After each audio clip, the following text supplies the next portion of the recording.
Como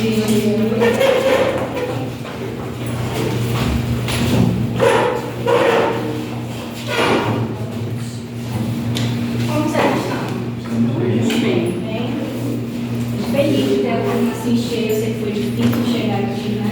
A cidade está um pouco desorganizada, com trânsito, mas eu fico feliz pela presença de vocês, tá? A gente vai iniciar mais uma aula nossa, né? E hoje, como nós estamos abordando as doenças crônicas, vamos lembrar um pouquinho do que a gente viu semana passada. Nós vimos sobre diabetes, certo? Na diabetes, vamos voltando. A gente tem alguns tipos, vocês lembram disso? Diabetes tipo 1, tipo 2, e a gente tem um caso que a gente chama de diabetes gestacional, que é só no período da gestação. Diabetes tipo 1 é aquela que é dependente de insulina, ou seja, a pessoa não produz insulina ou produz em quantidades muito pequenas, certo? A gente tem também a diabetes do tipo 2, que é aquela que é não dependente de insulina, onde a gente usa medicação, certo? Que é aquela que a gente fala que é adquirida a partir de maus hábitos de vida, hereditariedade. A gente também trouxe semana passada sobre as complicações que a diabetes causa, problemas na retina, nefropatias, né? Problemas vasculares. E dando continuidade nesse tema, hoje a gente vai ver sobre hipertensão arterial, tá bem? Que também é uma doença crônica que afeta muitas pessoas da nossa população, certo?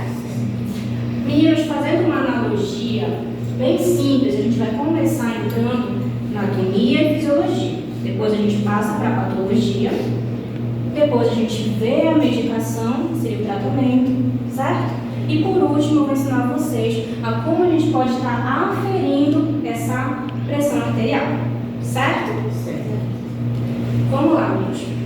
Vocês lembram sobre o sistema circulatório? O nosso sistema circulatório, fazendo uma comparação, uma analogia, é como se eles fossem uma série de tubos, né? Um encanamento, que seriam os vasos sanguíneos, onde para ter fluxo nesses vasos, a gente precisa que tenha uma pressão, ou seja, uma bomba. Quem seria essa bomba? O coração, certo? Então, observando a imagem, a gente tem a bomba, nosso coração, os vasos sanguíneos, que seriam os canos, e o reservatório, que seria cada órgão, que vai se destinar uma quantidade de fluxo sanguíneo de sangue. Certo? Partindo disso, a gente tem o constituinte, o que compõe, o que faz parte, que vocês já me falaram, já falaram o primeiro e o principal, que é quem? O coração. Mas a gente também tem os vasos sanguíneos, que são quem? As artérias e as veias e os capilares, que nada mais são do que vasos de calibre, de espessura menor, que podem ser arteríolas e venulas, tá bem? Esses são os componentes do sistema circulatório sanguíneo, porque a gente também tem o sistema circulatório linfático, mas a gente só vai falar sobre o sistema circulatório sanguíneo, tá? Olha aqui, meninos, entrando no nosso principal, né, o que seria o nosso coração, nossa bomba, a gente tem que ele compõe 4 cavidades, tá? 2 átrios e 2 ventrículos, certo? A gente tem aqui também uma coisa importante que a gente pode chamar de pequena circulação, certo, mãe? A pequena circulação que vai ocorrer entre quem? Coração e pulmão, certo? Coração e pulmão. Bora pensar assim. Todo o sangue que já foi utilizado, que já não tem mais oxigênio, que já tem o gás carbônico, vai entrar pelas veias ali, pelo átrio direito, passar para o ventrículo direito e ir para o pulmão. Já o sangue que vem do pulmão, que está ali rico em oxigênio, ele vem pela artéria, certo? Entra ali, desculpe, ele vem ali pelo átrio esquerdo, passa para o ventrículo esquerdo e vai pela aorta para o resto do corpo. tudo que vem do coração para o pulmão é sangue pobre em oxigênio, que vai vir pelas veias. E o que vai do coração para o resto do corpo é sangue rico em oxigênio, que irá percorrer pelas artérias. Mas no processo coração, pulmão, a gente tem o inverso. Sangue rico em oxigênio vem pelas veias pulmonares, enquanto sangue pobre em oxigênio vai pelas artérias pulmonares. É só aqui que a gente tem essa diferença. O resto do corpo, todo o sangue arterial é rico em oxigênio e todo o sangue venoso é pobre em oxigênio, rico em CO2. Alguma dúvida, meninos? Não? Tudo tranquilo? Sim. Posso passar? Pode. Certo. Aqui, nossas artérias, né? Começando por elas, que vão sair do coração e vão fazer a grande circulação, que é do coração para o resto do corpo. Vão ser vasos ricos em oxigênio e, exceto no pulmão, que elas vão ter essa função invertida. O mesmo ocorre para as veias, né? Que são nossos vasos que vão estar pobre em gás em oxigênio e rico em gás carbônico, que vão sair e levar para o coração somente no pulmão, que elas vão ter a função invertida. Ok? Então, como a gente pôde perceber, tudo sai do coração e tudo volta ao coração, né? E a gente tem sim, meninos, o encontro desses sangues, principalmente quando a gente tem ali um órgão. Nesses órgãos estão sendo enriquecidos com oxigênio e retirando gás carbônico. E aqui as funções do sistema circulatório, né? Fazendo um esqueminha para vocês, a gente tem que esse sistema circulatório, uma das principais funções é realmente a troca gasosa, né? A troca de fluidos sanguíneos ricos em oxigênios e pobres em oxigênios. Ao mesmo tempo, esses vasos sanguíneos, esse sistema, ele é responsável pelo quê? Retirar os nutrientes de onde? Lá do intestino, certo? É lá onde ele vai absorver a maioria dos nutrientes. Assim como esses vasos entregam esse oxigênio, porque uma célula não sobrevive sem a presença de oxigênio durante muito tempo, mas ele também tira substâncias que essa célula não quer mais, dejetos, né? Elementos que foram compostos ali depois da manutenção dessa célula. Então ele também vai retirar esses vasos, vai ser levados para ser ali eliminado pela urina, suor, fezes. E outro fator importante é que pelo nosso sistema circulatório que a gente consegue ter o quê? A comunicação de células de defesa, onde a gente tem algo infeccionado, certo? Quando a gente tem um local nosso de infecção, são essas células que são chamadas para migrarem até onde está ocorrendo essa infecção e elas são através dos vasos sanguíneos. Também aqui outra função importante, transporte hormonal, é verdade? Nós não somos sinalizados por sinalização química, é através da corrente sanguínea da circulação que esses hormônios são levados até o seu órgão-alvo, certo? Alguma dúvida? Não? Algum comentário, meninos? Tudo certo? Como eu mencionei para vocês, se a gente tem uma bomba e a gente tem os canos, para que esse fluido circule pelos canos, eu preciso de uma pressão, certo? Pensem na casa de vocês. Se não tiver uma pressão, essa água consegue circular? Vai chegar água na torneira? Não chega, né? Porque não tem pressão. Ou esse cano está ali com algum problema, ou é a bomba, ou não tem pressão.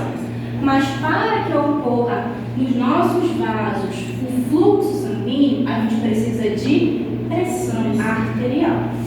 E essa pressão, meninos, ela sempre vai ser 2 valores. Já repararam? Nunca é só um.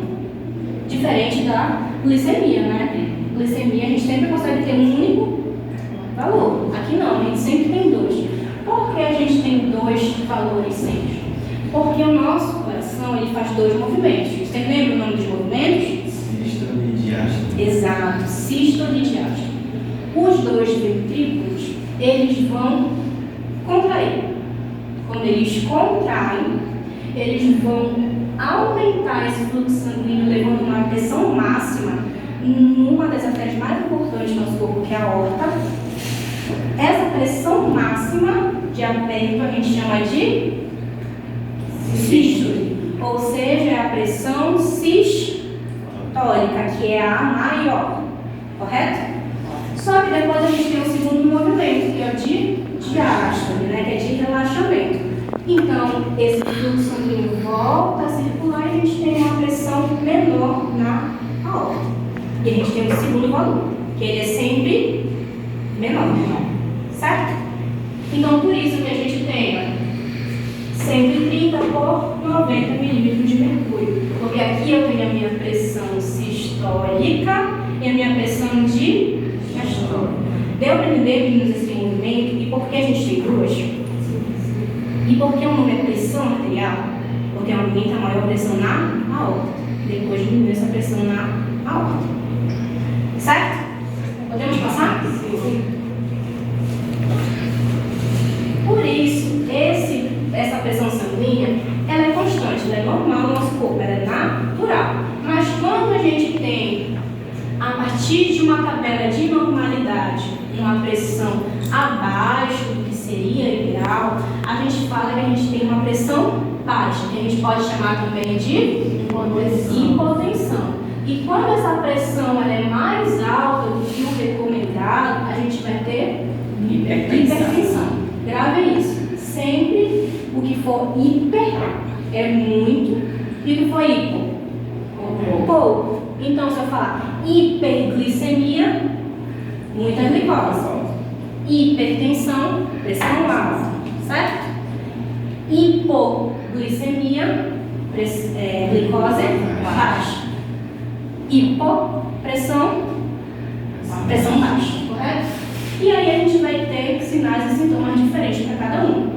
Uma pressão baixa, uma hipotensão, eu vou ter aqui o fluxo sanguíneo, oferta de oxigênio para o encéfalo são prejudicadas, ou seja, são diminuídas. Aí aqui a gente pode ter tontura, desmaios. Já aqui, com essa pressão alta, eu vou ter principalmente um enfraquecimento, né, desses meus vasos sanguíneos, um cansaço nesse coração, que vai levar a outros sinais e sintomas que a gente vai estar vendo aqui na aula, correto? Alguma dúvida aqui, meninos? Entenderam esse conceito? Hiper e hipo, vocês podem levar para qualquer análise que estiverem. Hipo é pouco, hiper, muito. Tá bem? O que pode causar uma mudança nessa pressão? A gente pode ter dois fatores. Aqui tem uma formulazinha, gente, e nessa formulazinha a gente só está falando do débito cardíaco e da resistência vascular periférica.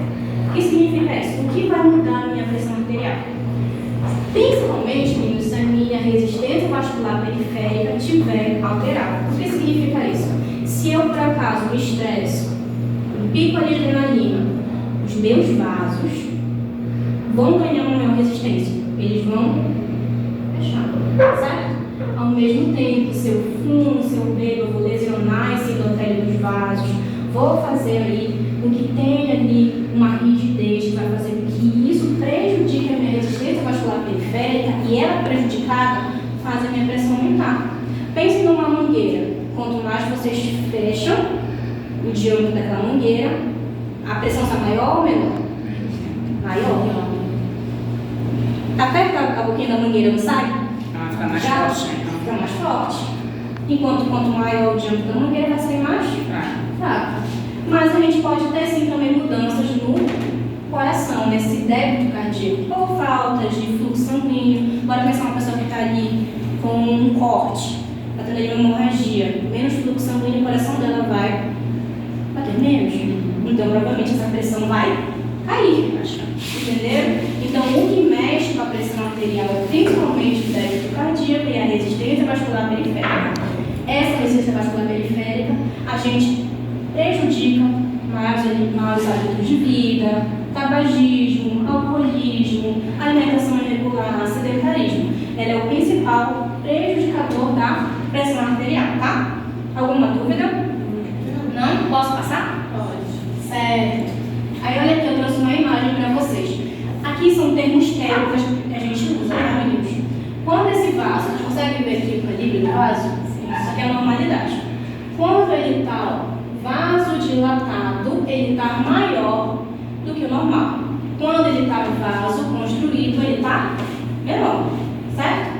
Esse diâmetro. Isso aqui é geralmente o que acontece, na hipertensão. O vaso está vaso construído. Então, existe uma classe de medicamentos em que a gente chama de vasodilatadores. Eles fazem esse vaso que está com diâmetro menor ficar maior. E desse jeito a pressão cai. Tá? Deu para entender? São termos técnicos. Vaso dilatado, vaso construído. Tá bem? Na hipertensão, como é que ele está? Vaso construído. Vaso construído. Certo? Aqui abordando a hipertensão de fato. A hipertensão também pode ser denominada de pressão alta. É uma doença crônica, ou seja, te acompanha por mais ali de 3 meses, né?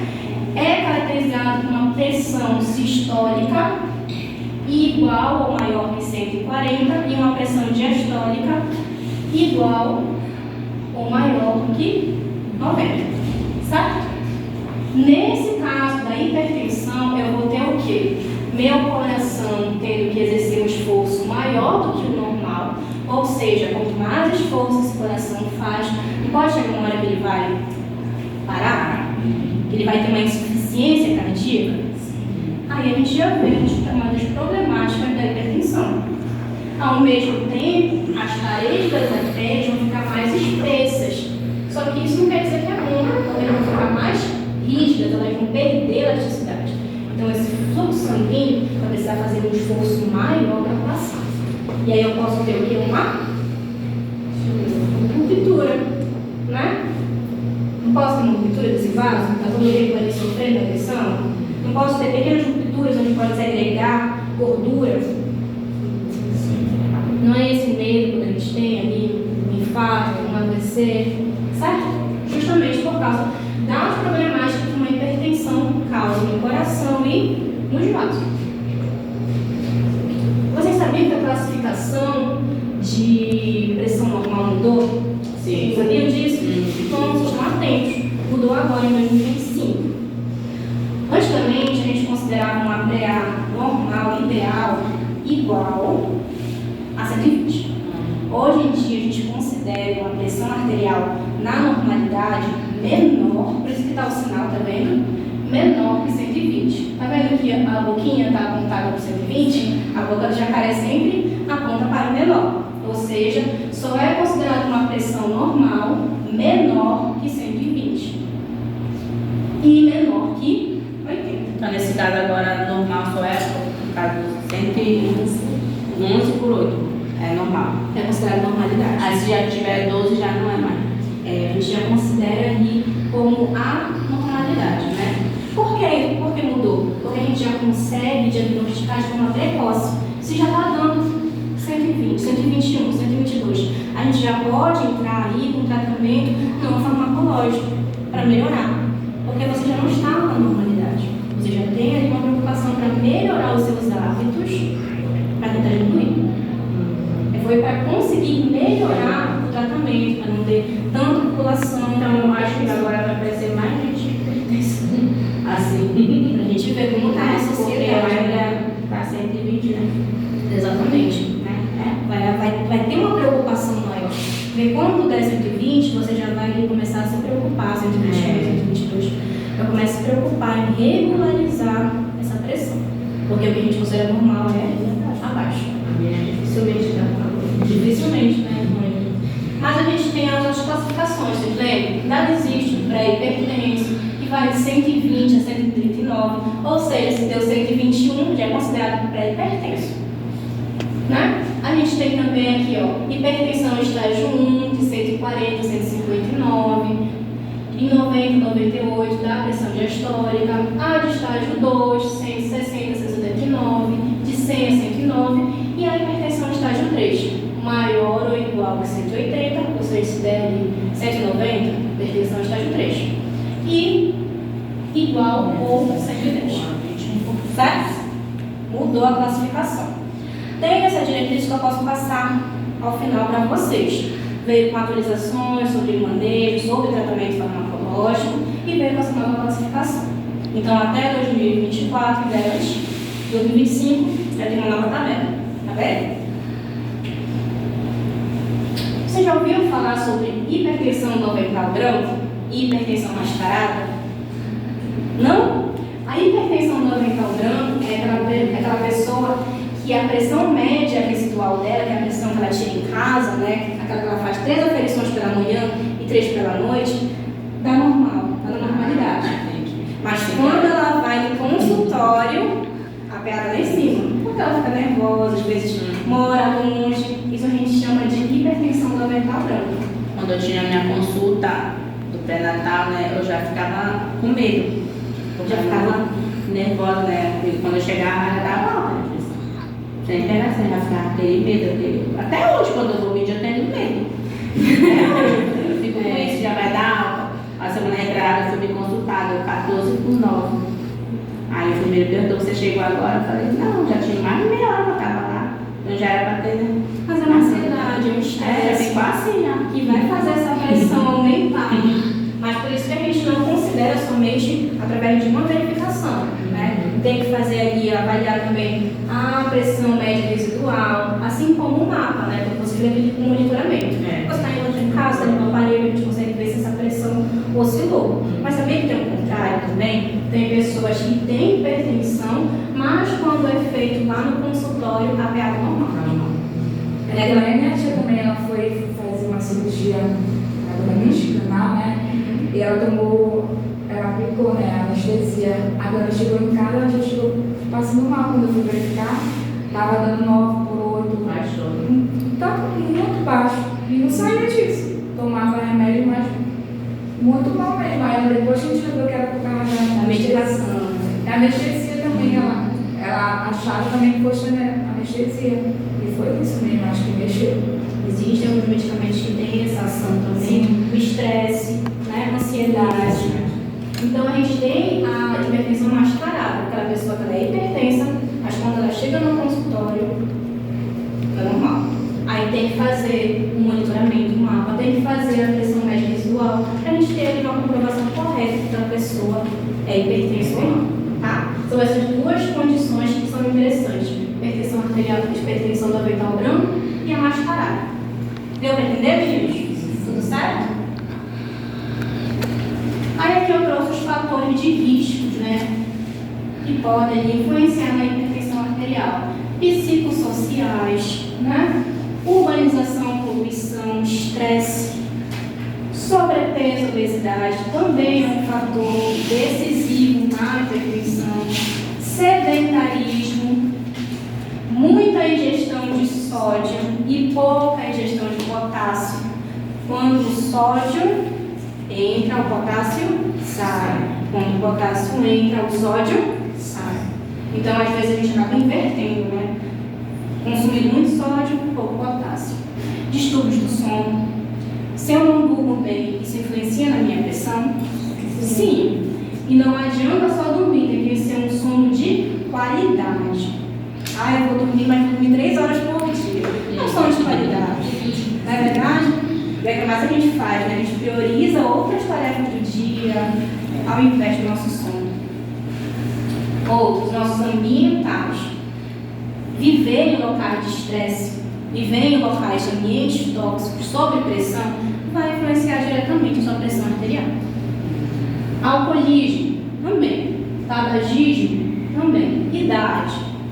Quanto mais velho eu fico, mais risco de ter pressão alta. Então, aqui são fatores decisivos. Genético também. Se eu tenho pais, parentes de primeiro grau com hipertensão, obrigatoriamente eu vou ter hipertensão? Não. Isso significa que o quê? Eu tenho mais chances. Mas se eu manter ali minha alimentação saudável, atividades físicas. Eu não sou obrigada a ter hipertensão. São fatores genéticos, tá? Então aqui eu trouxe, tem medicamentos também. Uma classificação de sinais e sintomas que está nas novas diretrizes de 2025, vocês podem dar uma olhada lá também. Está falando bem detalhado sobre esses fatores determinantes de hipertensão, que alguns às vezes a gente já sabe, né, sobrepeso, sedentarismo, mas também qualidade de sono, que é algo que a gente não percebe tanto, que a gente não tem, que influencia diretamente na nossa saúde. Certo, meninos? Alguns sinais e sintomas, não necessariamente eu tenho hipertensão, eu vou apresentar todos esses sinais e sintomas. Não é isso aqui, é uma lista, a maioria dos que vão aparecer. Às vezes eu posso sim ter todos, às vezes eu posso ter menos do que isso, mas ter hipertensão da mesma forma, né? Quais são esses sintomas? Eu vou ter ali, eles costumam aparecer quando? Dores no peito, né? Aquelas palpitações, dor de cabeça, né? Tonturas, zumbido no ouvido, a pessoa fica, né? Tem um barulho, parece água no ouvido, já pode ser um sinal de hipertensão. Fraqueza, visão embaçada, ai, não estou conseguindo ver nada. Será que eu estou com problema de vista? Será que é meu óculos? Já é um caso de hipertensão, talvez seja um dos sintomas aparecendo ali para alertar a pessoa. E pode ser também sangramento nasal. Tem algum sintoma que eu não trouxe que vocês querem citar? Dor na nuca, né? Dor de cabeça. Fortíssimo. O Manício sabe, né? Convive com isso. Assim como às vezes a gente pode não ser hipertenso, mas a gente convive porque tem alguém na família. Olha, professora, um amigo meu, ele foi no Ciro, né? Na casa do pai dele, da mãe dele. Aí chegou, a mãe dele é hipertensa. Aí, conversando lá com ela pegou, foi verificar dela, deu normal, 12 por 8. Aí viu a dele também. Aí foi ver da mulher dele, mas só por ver mesmo, porque ela não tinha problema. Quando eles verificaram, a dela estava 19 e ela não estava sentindo nada. Aí foi correr com ela para o hospital, fez todos os exames, né, tudinho, aí entrou na dieta com ela. Mas ela não sentia nada. E ela realmente é hipertensa. E ela também é nova, né? É o que a gente chama de assintomático, né? É o assintomático, ele não tem os sintomas que deveria ter, mas ele está ali com a doença. Foi igual parecido com a Covid. Não tinha pessoas que estavam com Covid, estavam transmitindo e não tinham sintomas nenhum. A gente chama de assintomático. Mas o organismo desenvolve essas doenças de formas diferentes. Então, existem casos daquela mascarada, né? A gente não sabe, não está sentindo nada, tranquilo, mas a pressão está lá em cima. E isso é mais preocupante. É pior ainda, né? Porque de repente ele infarta ali, né? Acontece muito isso, né? A pessoa do nada falece, na verdade. Do nada. Não tinha Nem sabe que tem, né? Nem sabia que tinha aquele problema, né? Como que eu vou fazer essa averiguação? Em casa, 3 vezes pela manhã, né? Durante 7 dias. 3 vezes pela manhã e 3 vezes pela noite. Aí tu vai fazer tipo um mapinha. Pega uma folha, vai anotando. Assim, data tal, coloca as 3 vezes que você chegou, né? Coloca os 3 valores, pode até fazer uma média, né? São os 3 divididos por 3. Faz a noite também. Amanhã vai fazer por 7 dias. Durante 7 dias, deu maior que a normalidade em todos, aí de acordo com o profissional de saúde. O doutor mandou fazer isso com o papai na diabetes, né? Ele faz vídeo todo dia, a glicose, né? Pra ver se tinha que mudar a medicação dele ou não, porque ele não estava achando. Aí mandou a gente fazer isso por uma semana. Sim, dá pra fazer também no caso de diabetes.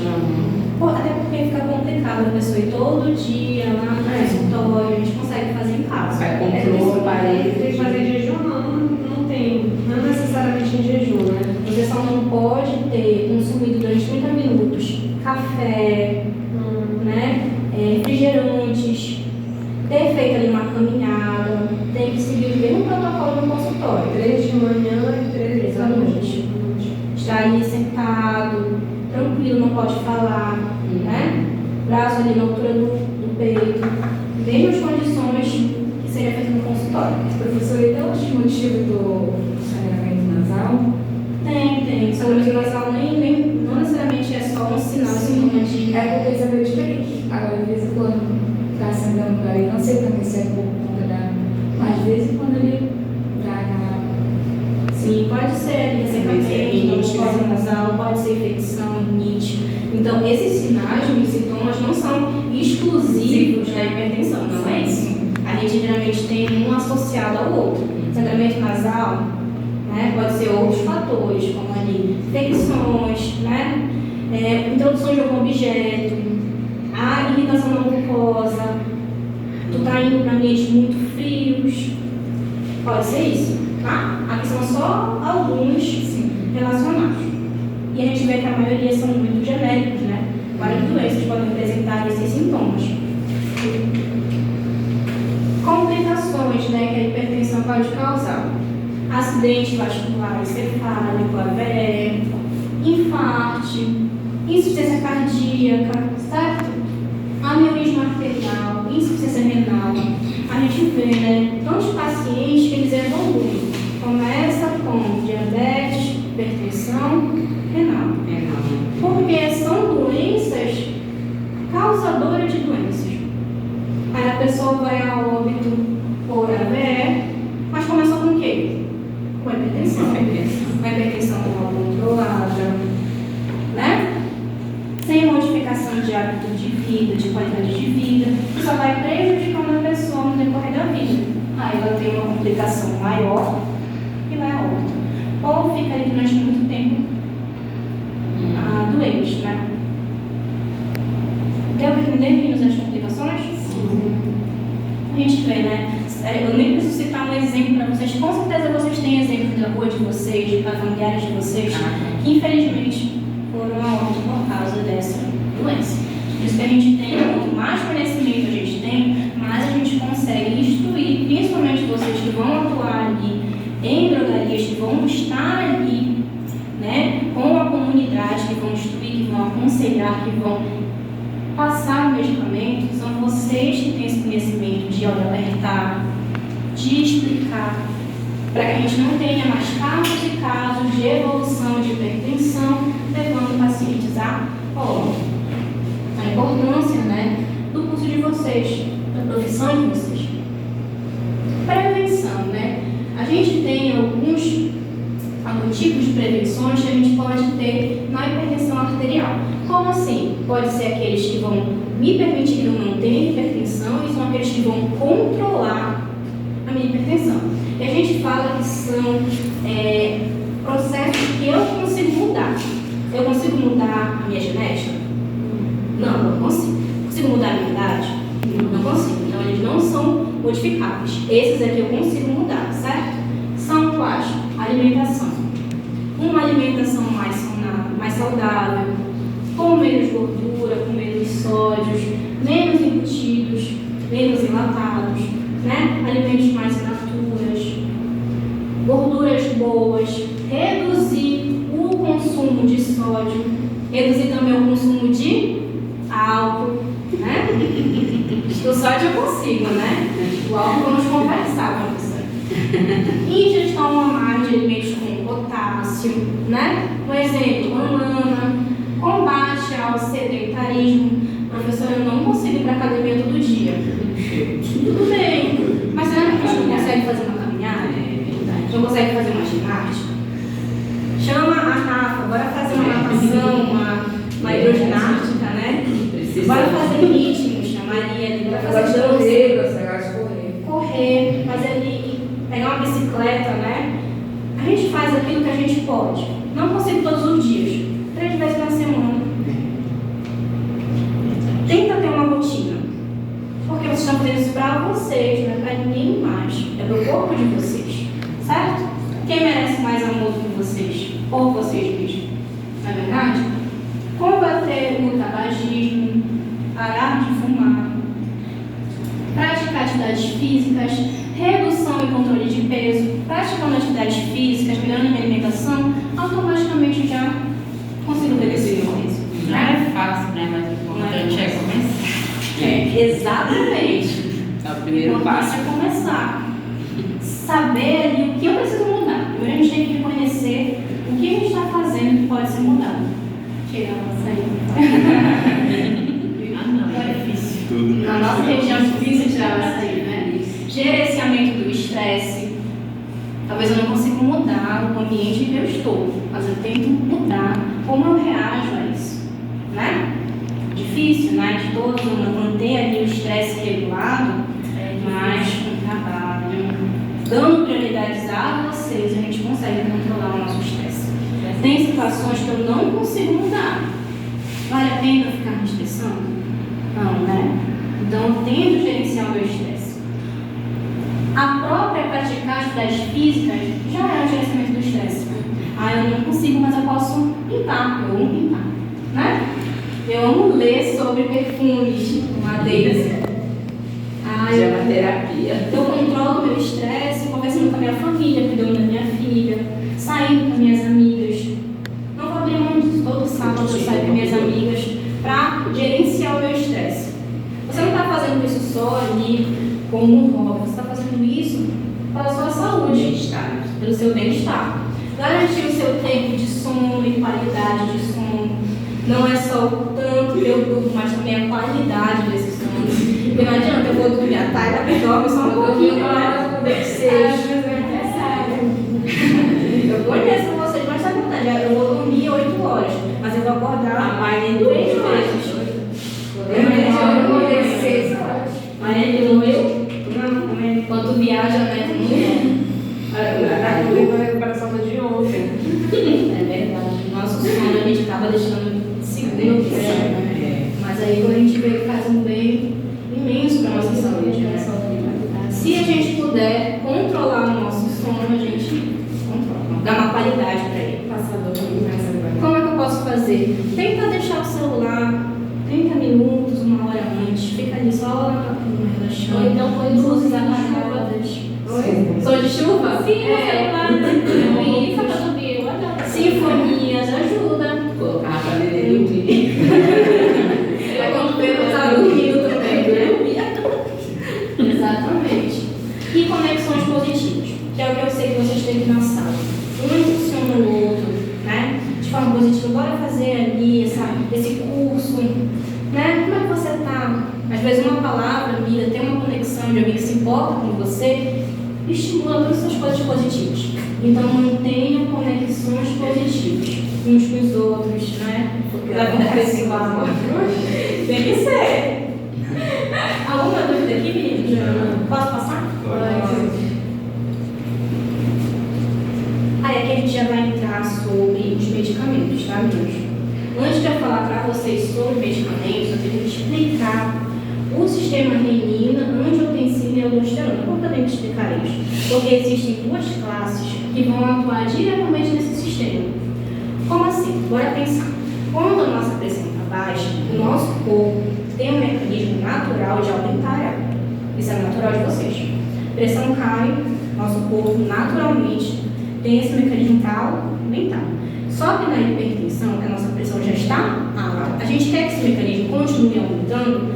Não. Então a gente tem algumas classes de medicamentos que vão atuar diretamente aqui. Lá no nosso fígado, a gente tem uma substância chamada angiotensinogênio. Que ele existe.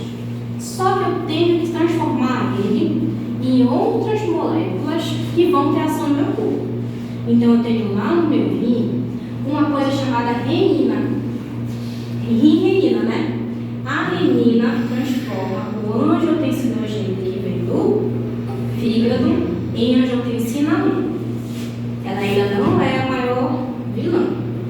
Ela é a 1. Só que eu tenho uma enzima que é produzida lá no pulmão. Olha como o nosso corpo se conecta, né? Nada é sozinho, tudo é um conjunto.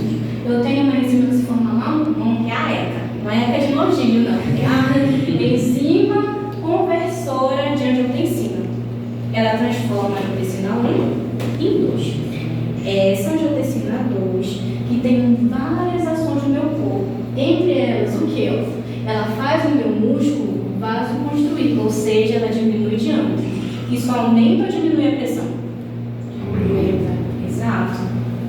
Lá na hipófise ela vai liberar o hormônio ADH, que é um hormônio antidiurético, que vai fazer com que a água fique meu corpo mais líquido, meu corpo vai ter que trabalhar mais, a minha pressão o quê? Sobe. Ao mesmo tempo, ela faz a estimulação de aldosterona. A aldosterona faz com que o sódio fique mais tempo no meu corpo. A água, meninos, ela segue o sódio. Se tem mais sódio, tem mais água. Isso não significa que eu estou mais hidratado. Significa que o meu corpo tem mais volume e a minha pressão sobe. E ao mesmo tempo ela faz aqui lá no rim maior absorção de sódio e água. Ele é reabsorvido, então volume maior, pressão aumentada. Deu para entender? Por que eu estou explicando isso para vocês? Porque a gente vai ter os IECAs que vão inibir a ECA, ou seja, eu não vou ter transformação de angiotensina 1 em 2. E eu tenho os medicamentos que vão impedir que a angiotensina 2 se ligue nesses locais e tenha ação. Ou seja, quando ela chegar, vai ter um medicamento ocupando o espaço dela, ela não tem ação. Tá bem? Por isso que eu estou explicando isso antes para vocês, para a gente poder entrar nos medicamentos. Certo? Entrando nas classes. Existem outras classes. Eu trouxe as que estão na diretriz atualizada em 2025 para vocês, tá? Entre as classes que são recomendadas para tratamento da hipertensão arterial, eu tenho os diuréticos, né? O que eles fazem? Eles vão atuar no rins, promovendo a excreção de sódio. Lembra que onde o sódio está, a água vai? Então, eu diminuo o volume corporal, automaticamente a minha pressão baixa, certo? Dos diuréticos, eu tenho 3 classes, certo? Tiazídicos, diuréticos de álcool, sulfador de potássio. A diferença deles é onde eles vão atuar e como eles vão atuar. Mas todos são diuréticos, tá? Fiquem tranquilos aí. Todos são diuréticos. A diferença é em que porção do rim eles vão atuar. E se eles vão estar liberando só sódio, né? Sódio, cloreto, se eles vão estar acumulando potássio, tá? Essa é a única diferença deles. Mas todas essas 3 classes são diuréticos, certo? Aí eu trouxe um exemplo para vocês, tá? Conhecem esse? Hidroclorotiazida. Vocês, quem não conhece, vai conhecer bastante quando começar a trabalhar. Por quê? A gente vai trabalhar diariamente com essas classes de medicamentos. Ela faz parte dos diuréticos tiazídicos. A única diferença é que elas vão atuar em uma porção do rim que a gente chama de túbulo distal, fazendo com que o quê? Iniba a reabsorção de sódio. Ou seja, o sódio não é reabsorvido, é eliminado. Assim, eu elimino água, diminuo a pressão, certo? Exemplo, hidroclorotiazida. Ou, conhecem esse? Não. Esse também é utilizado às vezes como tratamento de acne, né?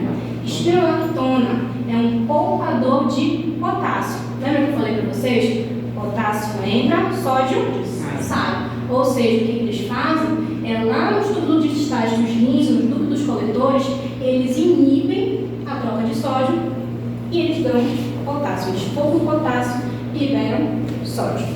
Tá? Mais uma classe, né? Aí aqui a gente já tem, uma classe que a gente conhece bastante esse fármaco, né? Losartana.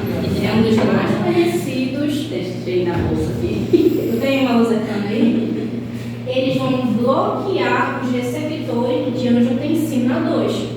Lembra que eu falei da angiotensina? O que a losartana faz? Existem ali, lembra do lá de farmacologia que tem o modelo chave fechadura? Toda molécula tem que comunicar ali seu receptor.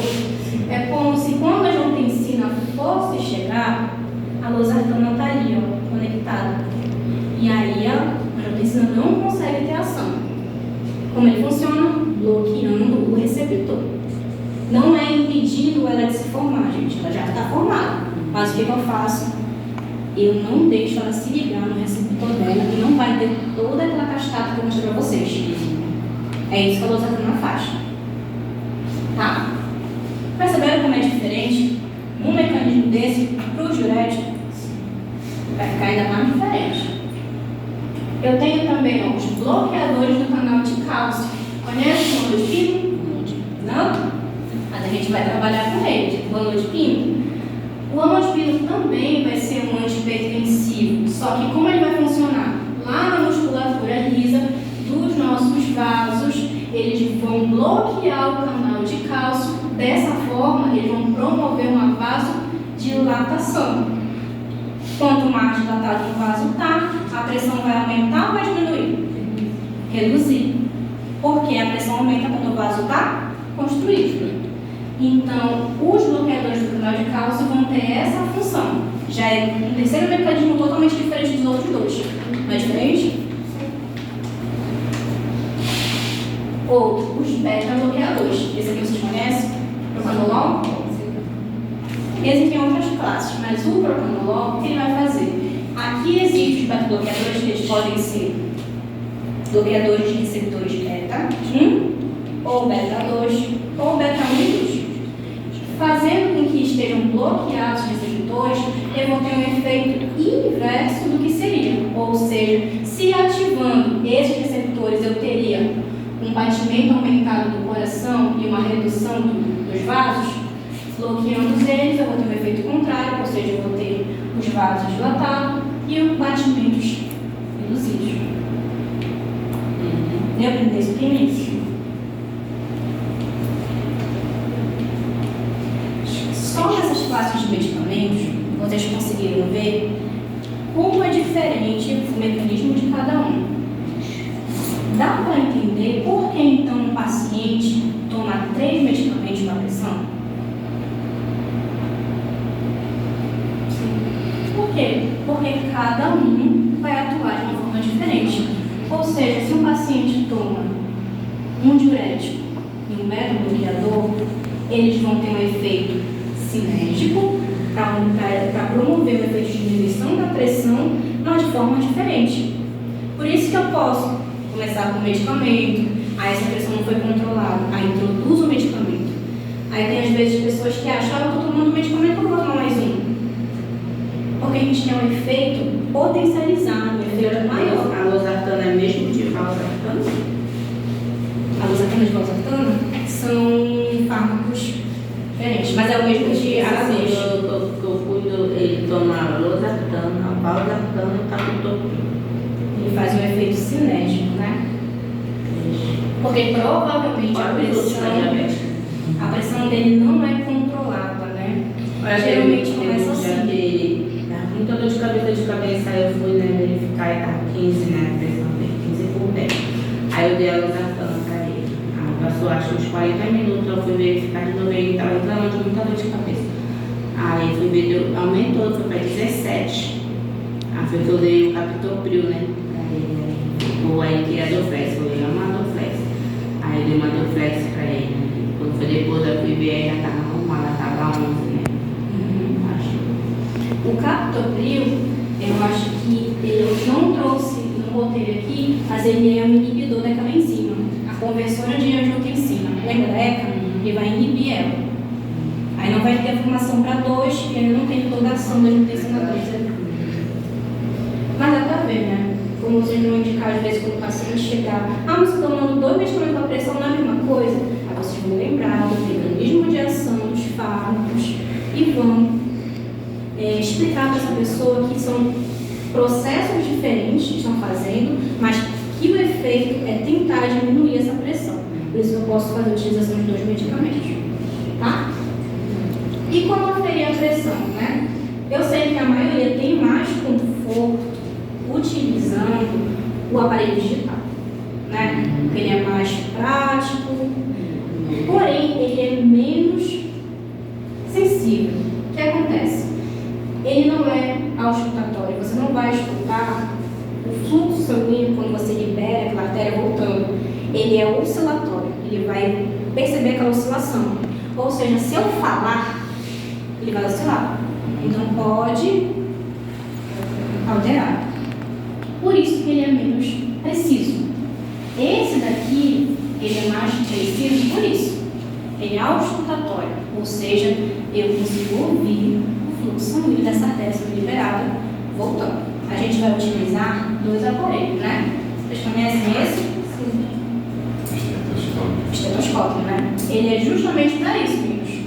Para auscultar, certo?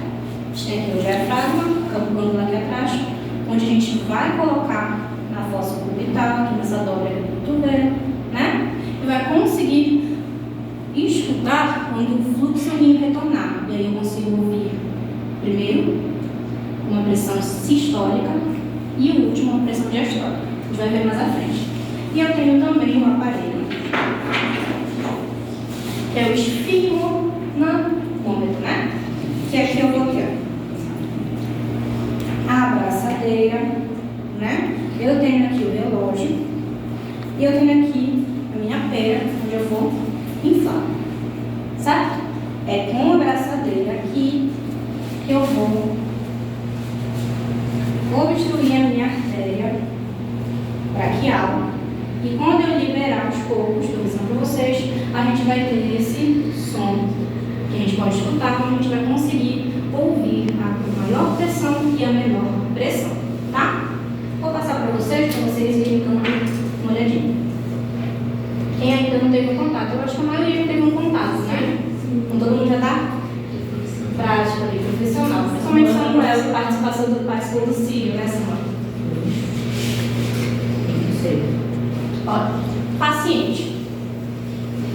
O paciente, meninos, ele tem que estar em repouso, num período ali de 5 minutinhos. Chegou ali na farmácia de vocês, chegou ali no consultório, deixa ele ficar tranquilo ali, sentadinho, né? Durante o tempo. Ele tem que estar apoiado no braço, na altura do coração, né? Ele não pode estar com as pernas cruzadas, ele tem que estar com os pés no chão, né? Bem relaxado. Ele tem que estar em silêncio, ele não tem que ter fumado, bebido café, refrigerante ou feito exercício físico em um período menor que 30 minutos, certo? Não tem que estar com roupas apertadas, não tem que estar com vontade de fazer xixi. Então, tudo isso a gente tem que instruir para o paciente antes de a gente referir a pressão. Porque vai que um desses fatores deu essa pressão aumentada. A gente tem que explicar que pode ter sido por decorrência disso. Porque aí vai que a pessoa se assusta, né, fica preocupada. Então, tudo isso tem que ser explicado. Alguma dúvida em relação ao paciente? Não? E a técnica, né? A gente vai colocar aqui o manguito, né, a abraçadeira. Olha, fossa cubital a gente coloca quanto? De 2 a 3 centímetros acima. Vejo se o meu manguito é do tamanho do diâmetro do braço daquela pessoa, se fica confortável. Depois, coloco o centro da bolsa de borracha, deve ficar sobre a artéria braquial, que era mais lateralizada. Até aqui, como vocês já conhecem, a gente tem uma setinha onde tem que ficar, né? A artéria braquial. Tem uma seta onde a gente coloca aqui, onde ela tem que ficar, certo? Aí, a gente tem o nosso esteto, a gente tem a tampona do diafragma. Geralmente a gente coloca o diafragma, né, na fossa cubital. E aí a gente vai começar a apalpar o pulso radial. Lembra? Sente o pulso e vai ali, ó, inflar, até eu parar de sentir esse pulso. Depois que eu não sinto mais o pulso, eu aumento de 20 a 30. Bora pensar que parou aqui no 120. Eu coloco mais 30. Iria para quanto? 150. Não é verdade? Espero ali. E aí? Parei de sentir. Aí eu vou sair do pulso e vou para o auscultatório. Vou colocar aqui, ó, meu diafragma lá na minha fossa cubital. Colocar meu esteto e vou liberar o fluxo dessa artéria bem lentamente, né? Bem lentamente, ó, de 2 a 3 milímetros de mercúrio por segundo, para eu conseguir ouvir o som. Sabe o nome do som? Orotkopf. Eu escuto o primeiro som, que eu chamo de pressão sistólica, que é a minha pressão maior, e eu vou continuar ouvindo. O último som é a minha pressão diastólica, é a menor. E aí eu vou ter os dois valores e eu consigo falar para a pessoa a pressão arterial dela. Certo, meninos? Alguma dúvida? Não? Tudo bem tranquilo, né?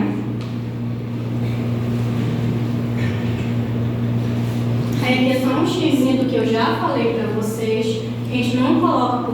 roupas, sempre diretamente no braço, né? O ambiente tem que estar silencioso, porque senão você estimula ali o paciente a conversar. Não adianta você pedir para ele fazer silêncio, mas você ficar ainda conversando com ele, né? Tem que ter ali, falado com o paciente que não pode ter feito ingestão de cafeína, fumado, feito exercício físico, que eu já mencionei para vocês. Tem que estar sentado, não tem que a bexiga estar vazia, né? E a gente vai realizar as aferições. Geralmente eu faço essas aferições 3 vezes, no intervalo ali de 1 minuto. Mesmo assim, fiquei com dúvida. O paciente pode me tomar outro dia.